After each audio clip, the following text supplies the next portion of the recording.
Mr. Zindler, if reason and logic are convention or custom or arise by evolutionary chance out of the material universe, what is your reason for using reason for testing truth and reality? In other words, do you have a reason for your reason, or is it just your blind faith?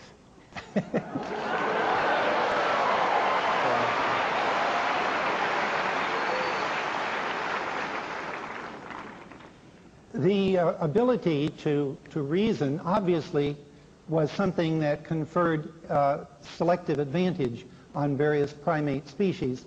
Indeed, the ability to reason and interpret sense data from the environment accurately has been part of the vertebrate evolutionary scheme itself. We find it perhaps most highly developed in the human species, but it certainly exists in our primate cousins as well. We use it because it works.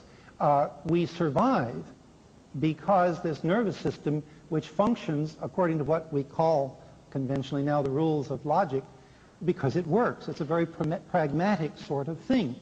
A species that evolved a logic or a nervous system that supported a logic that was not valid would not survive. It would be weeded out and replaced by a species that had a logic that worked better.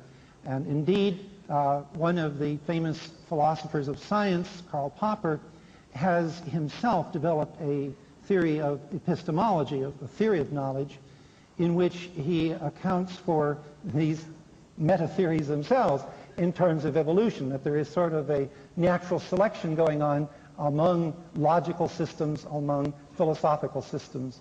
But actually my answer is a very simple pragmatic one. We use it because it works and allows us to survive. I think that the question points to a deep incoherence in the atheist point of view.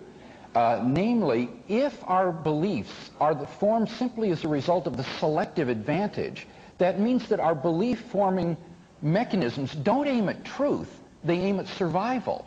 So how do we know that everything that we believe is not really true, it's just something that helps you to survive?